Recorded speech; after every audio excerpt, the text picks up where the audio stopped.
Bien le bonjour et bienvenue dans ce 6e épisode où on lit ensemble, plus ou moins, je vous résume et je cite certains passages, du journal d'un prisonnier de Nicolas Sarkozy, qui est donc resté 20 jours en prison. Donc ici, Sarkozy nous dit que la date de sa nouvelle audience a été fixée, et il se demande en fait quel ton il devrait adopter. Si il ne met pas assez en avant le fait qu'il souffrait de son enfermement, il a peur qu'on ne le prenne pas, qu'on pense qu'il n'ait pas pris les choses au sérieux, tandis que s'il en fait trop, on pourrait penser que c'est la carte de la victime qu'il joue. Donc voilà. Et en même temps, il veut aussi garder sa dignité, ne pas mettre un genou à terre, comme il dit, pour le citer, mais je ne le désirais pas au point de me renier au prix du mensonge ou à celui de mettre un genou à terre comme si je courbais l'échine devant l'injustice qui m'était faite. Ce tournant n'était pas le plus facile à négocier. Quand j'ai affirmé que j'irais jusqu'au bout pour que la vérité triomphe, ce n'était pas que des mots, une posture, une façon de m'exprimer. C'est l'engagement de ma vie. Peut-être que celle-ci ressemble à un roman, comme j'ai pu souvent le lire, mais moi, je ne vis pas dans un livre, je vis dans la réalité.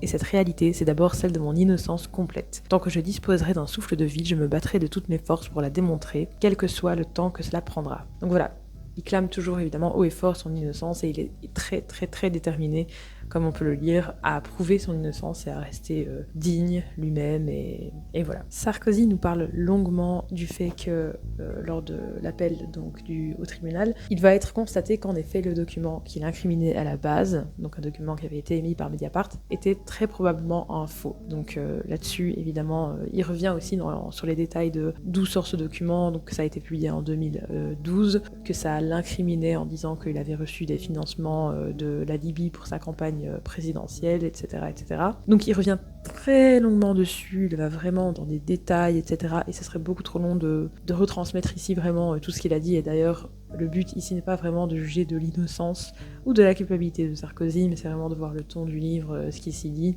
en tant que journal d'un prisonnier qui n'est resté que 20 jours en prison. Donc voilà, il revient très longuement sur les détails, sur les procédures, sur ce qui a mené à son incarcération finalement. Donc pour ça, c'est intéressant de le lire si vous voulez vraiment avoir les détails. Mais du coup, là, il est dans la timeline de l'histoire, si je puis dire. On est à une semaine restante de détention et il dit que ça ne fait pas passer le temps plus vite, malgré ce qu'on pourrait croire, qu'il est impatient évidemment, qu'il continue à s'occuper. Et il nous reparle aussi de la visite potentielle qu'il aurait eue de la part d'un membre de la famille Trump. Et donc il nous dit, je vais le citer, « C'est à ce moment que Jean-Michel Darrois revint sur l'opportunité de la visite de l'ambassadeur américain qui devait avoir lieu le lendemain. Je ne le sens pas, me dit-il. Nous sommes trop près de l'audience de mise en liberté. Ne prenons pas de risques. » J'étais bien obligé de considérer son point de vue. Peut-être mon avocat n'avait-il pas tort. Son argument était que ma remise en liberté devait être la priorité. Or, si la visite se passait bien, elle ne m'apporterait rien sur un plan judiciaire. En revanche, il existait un petit risque que cette visite soit mal interprétée, ce qui n'était pas souhaitable. Je réfléchis un instant et considérai qu'il ne fallait pas jouer avec le feu. Le contexte médiatique était déjà assez sensible, il convenait de ne pas en rajouter. Je me rangeais donc à l'avis de mon conseil. Je rencontrerai l'ambassadeur américain une fois sorti de prison et non durant mon séjour à la santé. Ce n'était sans doute pas très courageux, mais cela avait le mérite d'être prudent. J'avais privilégié la prudence.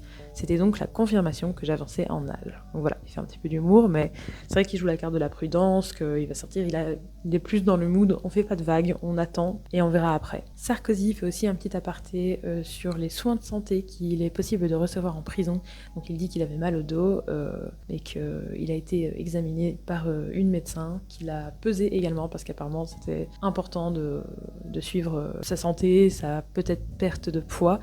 Et d'ailleurs, il le dit que voilà, il voulait pas déranger les médecins, le personnel médical, mais que à cause de leur sollicitude, finalement, il va monter sur la balance, constater qu'il pèse 70 kg, qu'il avait perdu un petit peu de poids, mais rien de dramatique. Il dit « Mon interlocutrice parut rassurée et heureuse de cette nouvelle.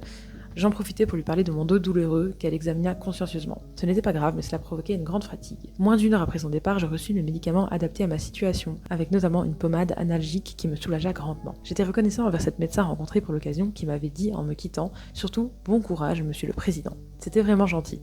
Décidément, on avait mis sur ma route beaucoup de gens à l'humanité rayonnante. C'est le privilège que m'a réservé ce séjour en prison.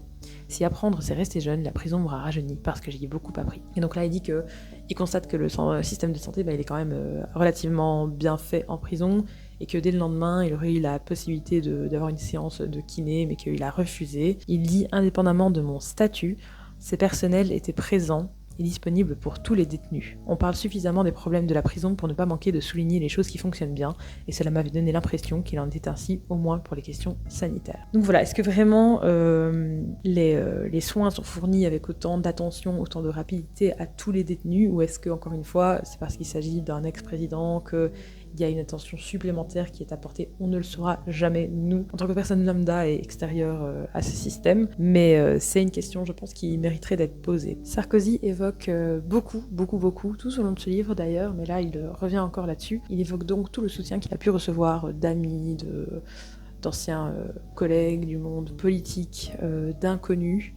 Il dit même qu'il a reçu une vingtaine de bibles, une trentaine de livres du prix Goncourt, des tonnes et des tonnes de soutien, et même une lettre de la famille Chirac, avec qui il a pourtant pas toujours été en très bon terme. Donc voilà, il va dans le détail, ici je n'irai pas dans le détail, mais il nous dit que ça va jusque-là. Des personnes qui ne le soutenaient plus forcément en sont venues à lui écrire et à le soutenir. Il évoque aussi le fait qu'il a la visite quotidienne du directeur de la prison et qu'en fait, pendant ces visites quotidiennes, il s'assoit pendant une quinzaine, une vingtaine de minutes et ils discutent et ils ont des différences d'opinion. Lui, c'est plutôt un homme de gauche. Il dit d'ailleurs, je suppose qu'il n'a jamais voté pour moi, mais il dit qu'en fait, toutes ces différences, elles sont assez enrichissantes et que il admire la façon dont, même dans leurs différences, chacun est dévoué à ses convictions, si je peux résumer ça comme ça. Il évoque aussi le fait qu'il avait demandé une permission de sortie, ce qui est assez étonnant, puisque là, ça ne faisait pas encore 20 jours à ce moment-là, et il s'offusque, je pense qu'on peut le dire, il s'offusque du refus qu'il a reçu.